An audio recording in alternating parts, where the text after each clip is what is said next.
Audio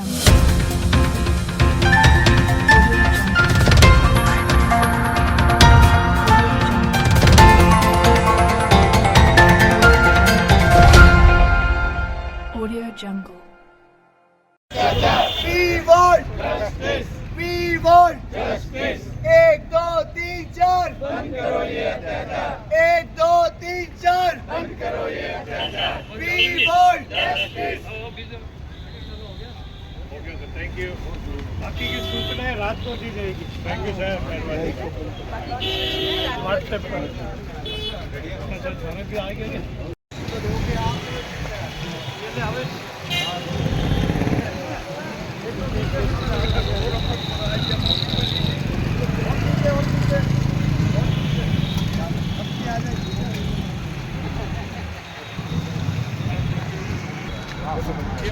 नारे लगाते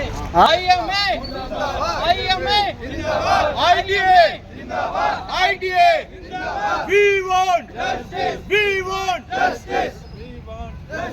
बबीता के हत्यारों को फांसी दो. बबीता के हत्यारों को फांसी दो. फांसी दो. We want justice. We want justice. Doctors union जिंदाबाद. डॉक्टर्स यूनियन जिंदाबाद.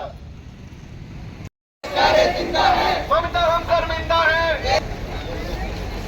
Justice. We want justice. We want justice. We want justice. न्याय दो. न्याय दो. न्याय दो. न्याय दो. न्याय दो. न्याय दो. न्याय दो. न्याय दो. ममता हम शर्मिंदा है. तेरे प्यारे जिंदा है. ममता हम शर्मिंदा है. तेरे प्यारे जिंदा है. ममता हम शर्मिंदा है. तेरे प्यारे जिंदा है. 1 2 3 1 2 3 4 बंद करो ये अत्याचार. बंद करो ये अत्याचार. Justice! Justice!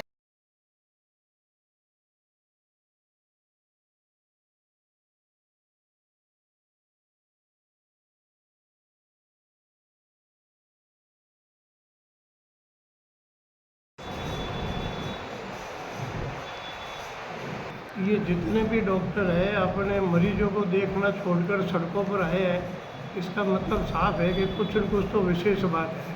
नहीं तो क्यों चिकित्सक सड़कों पर आएगा. उसका काम तो अस्पताल में मरीजों की देखभाल करना है, रोगियों को संभालना है. और हमारी तो प्रतिज्ञा ही होती है कि सबसे पहले हम मरीज की सेवा करें.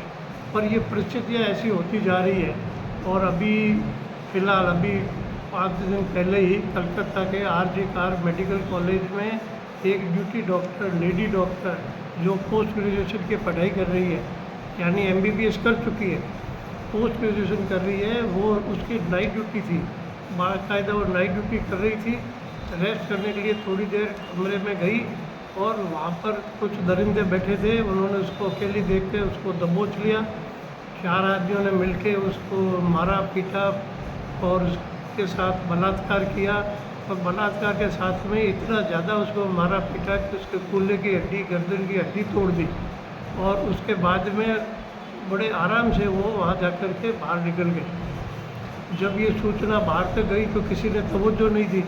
प्रिंसिपल को कहा तो प्रिंसिपल ने भी ध्यान नहीं दिया. तब लोग सरकार तक गए. तब उन्होंने उसके सबूत को मिटाने के लिए भी कोशिश की.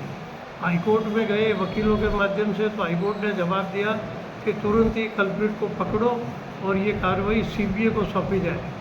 जब हाईकोर्ट ने CBI का कहा तो अभी तक सर इसमें सरकार की ओर से क्या क्या कुछ हुआ है उसके बारे में थोड़ा कोई जानकारी हो तो. ममता सरकार की तरफ से तो कोई होता दिख नहीं रहा. और उन्होंने उसके सबूत मिटाने के लिए सहयोग दिया. और जब डॉक्टरों ने हड़ताल की तो 7000 गुंडों ने मिलकर के डॉक्टरों को पीटा, अस्पताल में तोड़फोड़ की और सबूत मिटाने की पूरी कोशिश की. इससे पता लगता है कि वहाँ पर कई लोग इस धंधे में शामिल थे. उसकी शिकार ये लेडी डॉक्टर हुई. हमारा कहना सिर्फ इतना ही है कि जब डॉक्टर अस्पताल के अंदर ही अगर सुरक्षित नहीं है तो बाहर तो कोई सवाल ही नहीं है. इसलिए डॉक्टर को जब सुरक्षा नहीं मिलेगी तो वो अपना काम आराम से कैसे करेगा. तो रेजिडेंट डॉक्टरों की सुरक्षा के लिए आप किस प्रकार से क्या सरकार से मांग कर रहे हैं? उसके लिए हमारा डिमांड पिछले 10-12 साल से चल रही है कि डॉक्टरों की सुरक्षा हो, वहाँ तोड़ फोड़ हो तो उसके खिलाफ केस हो. हमारे राजस्थान में भी दौसा में, लालसोट में अर्चना शर्मा, आत्महत्या केस हुआ था, उसमें भी डॉक्टरों ने बड़ा विरोध किया। उसके बाद में राइट टू हेल्थ प्रोग्राम लाया गया गहलोत सरकार द्वारा, उसका भी हमने विरोध किया। उसके बाद में एक SOP बनी कि अस्पतालों में, क्लिनिक, नर्सिंग होम में अगर तोड़-फोड़ होती है तो उसको संरक्षण दिया जाएगा, मुआवजा दिया जाएगा। परंतु उसको भी अभी तक उन्होंने एक्ट नहीं बनाया, खाली लिखित में दिया है, आश्वासन दे रहे हैं, असेंबली में पास नहीं किया है, एक्ट नहीं बनाया है। तो जब हम हमारे SP और कलेक्टर साहब से मिलते हैं तो वो कहते हैं कि अभी तक लागू नहीं है क्योंकि एक्ट नहीं बना, गजट नोटिफिकेशन नहीं निकला। तो हम चाहते हैं सेंट्रल प्रोटेक्शन एक्ट की सुरक्षा प्रदान हो चिकित्सकों को भी और उनकी प्रॉपर्टी को भी, और सरकारी और गैर सरकारी चिकित्सक, कॉरपोरेट चिकित्सक सभी के लिए एक समान मापदंड हो, किसी को मुआवजा कम, किसी को ज़्यादा। इसी तरह से मौताने की प्रथा जो हमारे राजस्थान में है उसको भी हम बंद करना चाहते हैं, क्योंकि अभी तक डेड बॉडी रख करके उसके बदले में मुआवजा मांगने की प्रथा जो चली आ रही है उसको रोकने के लिए सरकार ने काफ़ी कड़े कदम उठाए, फिर भी उसको धरातल पर नहीं ला सके। और ये घटना एक और हो गई, आग में घी का काम हो गया। वो किसी की बहन है, किसी की बेटी है, सिर्फ डॉक्टर है वो तो अलग बात है, पर हमारी सामाजिक व्यवस्था इतनी चरमरा गई है, संस्कार इतने खराब हो गए हैं कि अकेली लड़की को देखते ही नाइट ड्यूटी पर जबकि वो अपना काम कर रही है उसके ऊपर ऐसा हमला होना और सरकार के द्वारा मदद नहीं मिलना, ये सबसे बड़ी हमारी। आपका शुभ नाम और पद सर, संगठन का भी नाम? मैं डॉक्टर SN हर्ष हूँ, इंडियन मेडिकल एसोसिएशन का सेक्रेटरी हूँ, राजस्थान स्टेट वर्किंग कमेटी का मेंबर हूँ और पूरे भारत की नेशनल हेडक्वार्टर पर मैं नेशनल वाइस प्रेसिडेंट की पोस्ट पर काम कर चुका हूँ। डॉक्टर SN हर्ष।